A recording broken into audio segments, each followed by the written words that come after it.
Good morning and welcome back to the Livingston Parish News Morning Show. My name is McHugh David, publisher and editor of the news. Appreciate you guys joining us this morning.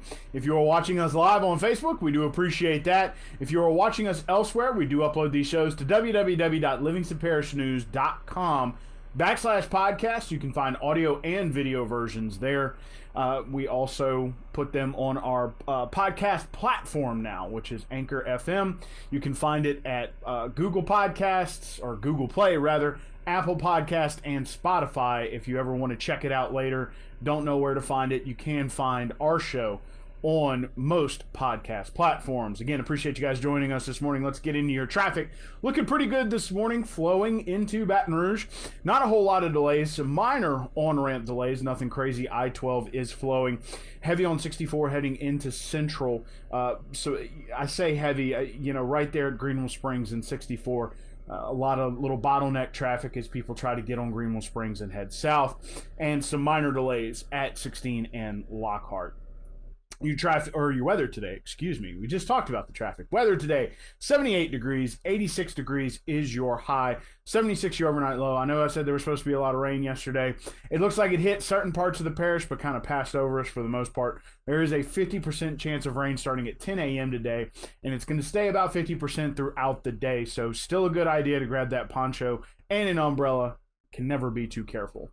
Want to remind folks getting into the show, Mr. Arthur Perkins passed away yesterday. Already having some lag problems this morning. Yesterday, whoa, that was new. I don't know if you saw that on your end, but we're getting some interesting feedback on my end. I do apologize for that this morning. Mr. Arthur Perkins passed away this week. Yesterday, there was a drive-through wake, so to speak. Today, that continues from 7 a.m. to 10:45 a.m. So if you were unable to get by yesterday to provide your respects, it will be that opportunity will be available today. Again, that's at MJR Friendly Funeral Home. It is on the eastern side of the city limits of Denham Springs from 7 a.m. to 10:45 a.m. Also, qualifying for a lot of races here in Livingston Parish. Lots of seats up for grabs. Continues into day 3 today. Starts from 8 a.m. goes to 4:30 p.m. at the Clerk of Court's office. Clerk of Court Jason Harris and I talked last night. He doesn't expect a whole lot of surprises. Expects the ballots pretty much full at this point.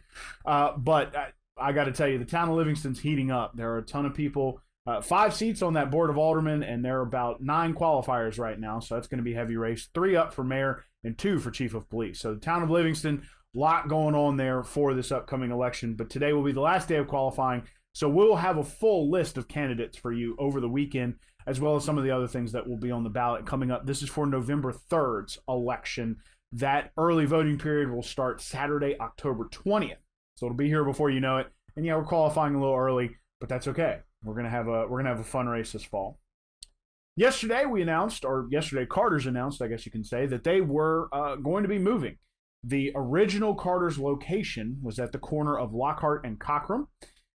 They have since expanded to about 6 locations, 2 in the Denham Springs area, and then 1 in Walker, 1 in Livingston, 1 in Albany, and 1 in Springfield. Now, the original location that was at Lockhart and Cockram will be moving, I guess you can say, down the street to the corner of Cockram and Hatchell, that large area of land that is behind Northside Pharmacy and Dollar General. Will be turned into a multi-tenant development, so seeing a little bit of opportunity there. Stan Kane and his family decided, well, we're gonna create a large development there behind those buildings. Carter's, of course, will be one of them. It'll be a 31,000 square foot facility, twice as big as the one at the corner of Lockhart and Cockram. They have a lot of customers asking for services that they just couldn't provide, so they're going to expand what they can do. There will also be grocery pickup, and he'll be talking about that at their ribbon cutting next week. We do intend to be there. But again, Carter's opening a new facility. They will be keeping that building. They'll probably at the corner of Lockhart and Cockram. They'll probably be leasing it to somebody else. Getting into your coronavirus statistics today, 101,650 cases, 3,574 deaths on 1,174,868 tests. So that's a great number there. Also a good number, 61,456 have recovered. There are 1,585 hospitalizations on 197 ventilators. So those numbers continue to rise, not a good sign. In Livingston Parish, 2,166 cases, 46 deaths on 21,019 tests. Now, getting into these mitigation efforts real quick before we talk about what the governor said yesterday. Wear a mask in public. That is a mandate. Wash your hands with soap and water for 20 seconds or more. Sorry, had another lag out there. We're going to start the mitigation efforts over. Wear a mask in public. It is a mandate. Wash your hands for 20 seconds or more with soap and water. 6 feet or more of distance between yourself and others in public. Control your sneezing and your cough with an elbow or a tissue, preferably your own elbow. Thank you very much. Don't touch your face, my favorite one. 25 or less to a gathering, preferably less. And stay home if you're sick, and utilize telehealth to get in touch with your doctor. And try to stay home to work if your employer will allow it, or if you can, maybe if you're an independent contractor. Talking about what the governor said yesterday, there was we released a story. I guess you can say there was some confusion. The governor did not say that we are moving back to phase one. He said that if we have to do it, we will. Now, this came a week after he said that the federal task force had told him, that you don't have to go backwards, you don't have to regress. You can implement certain requirements and restrictions that don't mean you have to go backwards. Of course, yesterday he brought up phase one a lot and that he doesn't want to do it. However, yesterday morning via the Advocate, good morning, Ms. Gianna. Yesterday morning via the Advocate, the CEO or Chief Medical Officer of Our Lady of the Lake in Baton Rouge did say that they are pretty much at capacity here in Baton Rouge. A lot of that doesn't even necessarily have to do with available rooms or available supplies. Also, a lot has to do with available staffing. Staffing is a huge problem across the country, and it's very hard to trade staffing, and try to get people to come back into the nursing field to help. It's not like when a hurricane comes through and we're the only people that got hit, or there's a specific region that got hit. No, the whole country's facing this. There's a nursing shortage. There's a doctor shortage. It's been a very difficult battle on the front lines. There were also 2 chief medical officers from the Acadiana area who echoed that sentiment, that testified with the governor yesterday afternoon. One of the ladies, one was a man, one was a woman. The lady spoke from Lafayette General and said that they had already had to transfer COVID patients because they did not have enough room. They're also canceling elective procedures. A lot of the larger hospitals are canceling elective procedures. It is important to note that elective procedures are not just a hip replacement, knee replacement, maybe you have a hernia, something like that. That also includes heart bypass surgery. That includes breast cancer scans. That includes cancer biopsies. These are all very important procedures, but they are technically elective at the time that you need to do them. So they have all been either pushed back or canceled at this time. That's very dangerous for the health and the healthcare system as a whole, but it's very dangerous for the health of Louisianians. So again, as these hospitalizations rise, the governor said, the way he framed it, we will not wait until we are at critical mass with our hospital system. If we have to move backwards or have to find a way to curb this, we will. So again, it's not necessarily that we're moving to phase one now. It's just that after last week, when he brought up that we do not want to move, I guess you can say, backwards, and that he had talked to the federal task force at the White House, and that they have said, we do not recommend that you move backwards unless you absolutely have to. Here are some other ways that you can try to do it. The mask mandate was one, to try to curb the spread, try to get those hospitalizations under control. When all those things are not going to work, we might have to move backwards. So it's going to be interesting to see how he handles it over the next 2 weeks. Now, he did officially sign the extension of phase 2 to August 7th. Now, again, if you're here in Livingston Parish, that coincides with the opening of schools. So right now, the schools anticipate that they are going to open in phase 2, which of course is a hybrid learning situation, some at home, some at school. Of course, there is a 100% virtual option for those students who choose to stay at home. You must commit for a grading period, which in high school is an entire semester. In grade school, it's a 9-week period. It is also important to note that we learned about this yesterday. Those children that choose to participate in the 100% virtual option will not be allowed to play sports. So please remember that if you know a parent who has a kid that plays sports, that's ready to get back to school, ready to play sports, you have to participate in, if you're in phase 2, the hybrid teaching method. You have to go to school and then have the at-home learning for the rest of the time. But if you do the 100% virtual learning, your child will not be eligible for sports. We learned that yesterday. But again, the school system looking to open in phase 2, hoping they don't have to open in phase 1, which of course is all virtual. Phase 3 learning would be all on campus. Now, still an option to have your kid at home and to do 100% virtual learning even in phase 3. You just have to let your school know. Again, today also, so let's get into that. We did have a podcast with Superintendent Joe Murphy on Monday talking about what the school's plans were, what was going on going forward. A few things that weren't necessarily answered because the school system does not know just yet. But one of the important things that came out of that podcast not only was the 100% virtual option, but that today is the day to start trying to call your schools for your children to find out exactly what they'll be doing going forward. So if they're going in for hybrid learning, they'll either be A day or B day. You've got to find that out. If you're going to do a 100% virtual option, you have to let the school know so they know to put you in that attendance calculation, because attendance is required this fall.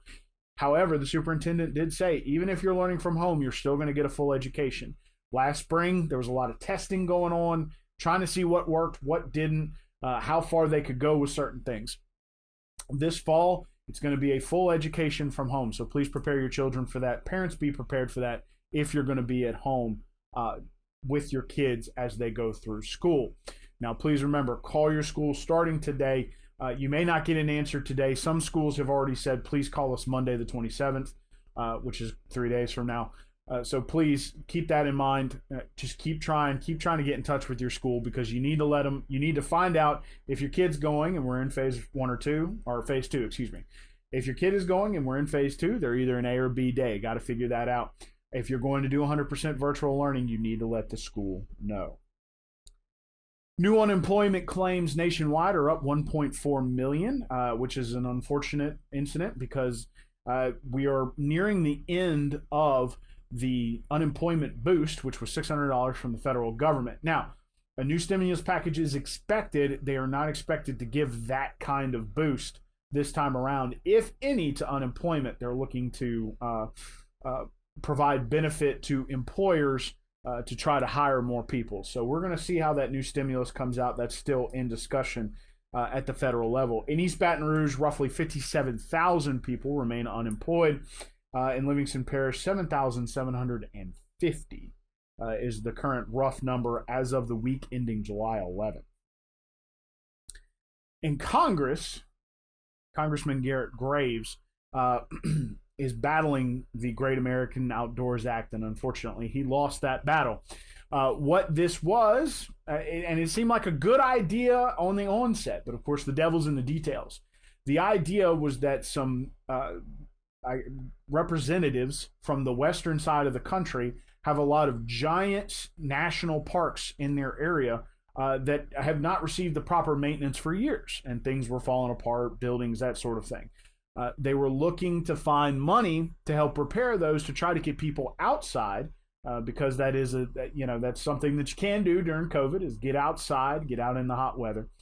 And the way they found that money was to go raid our Go Mesa funds. And so if you don't know what those are, Go Mesa funds are the royalties that come from offshore drilling in the Gulf area. They are then split among the Gulf states. So they've already been split, before these western states got involved. But they came in to take a piece of the pie to make these repairs out west. Now, in a lot of cases, Go Mesa funds are used for conservation, disaster prevention implements, as well as drainage. So especially here in Livingston Parish, we had a podcast with Parish Councilman Randy DeLatte of District 8, which is the Springfield, Maurepas, and Killian area. So he knows all about the southern side of the parish, and that is coastal. And so those Go Mesa funds come to us to help try to counteract that. So to have those funds shifted elsewhere, especially for a project like that, it didn't sit well with Senator Bill Cassidy. He fought it in the Senate. It got out of there. It got to the House. Congressman Garrett Graves went after it. Unfortunately, it won by about a 3-1 margin. President Donald Trump was for the measure. He tweeted out as it was coming to vote in the House that they needed to pass it, and they did. So it will hit his desk sometime today. May sign it next week, may sign it today. but a lot of our Go Mesa funds are going to be shifted elsewhere, at least for a small period of time until those repairs are made at those parks out west. Want to talk about these novel coronavirus statistics one more time. 101,650 cases statewide, 3,574 deaths on 1,174,868 tests. 61,456 have recovered, 1,585 are hospitalized on 197 ventilators. In Livingston Parish, 2,166 cases, 46 deaths on 21,019 tests. Please remember those mitigation efforts. Wear a mask in public, it's a mandate. Wash your hands for 20 seconds or more with soap and water. 6 feet or more of distance between yourself and others. Control your sneezing and a cough with your elbow or a tissue, your elbow. Don't touch your face, my favorite one. 25 or less to a gathering, preferably less. Stay home if you're sick and utilize telehealth to get in touch with your doctor, and try to stay home to work if at all possible. Talking about your traffic one more time. It is flowing. There are minor delays on your on-ramps, but I-12 is moving. Heavy on 64, slightly going into Central, especially if you're taking a left on Greenville Springs, and minor delays at Lockhart and 16. It's currently 78 degrees. 86 degrees is your high, 76 your overnight low, 50% chance of rain starting at 10 a.m. And I know we didn't get a whole lot of that rain yesterday, but we did get some. Still a good idea to grab that umbrella or a poncho if you haven't left. Want to remind folks one more time, if you did not get to make the visitation hours for Mr. Arthur Perkins at MJR Friendly Funeral Home on the eastern side of Denham Springs, he will have visitation drive-through only, 7 a.m. to 10:45 a.m. today. So that's going on right now. One last time, my name is McHugh David, publisher and editor of the news. Appreciate you guys joining us for the last show of this week. Please remember that we are on Facebook, Twitter, LinkedIn, Instagram, and YouTube. We are once a week in print on Thursdays at $7 a month. We are also online, www.livingstonparishnews.com. We have a podcast page, which is free, a coronavirus page, which is free, and a breaking news page, which is also free, that gives you statewide and federal information for your viewing pleasure. Again, we do hope you have a great weekend. Please try to stay safe. Mask up and try to stay dry, hoping that weather stays out of the way. And we will see you Monday morning.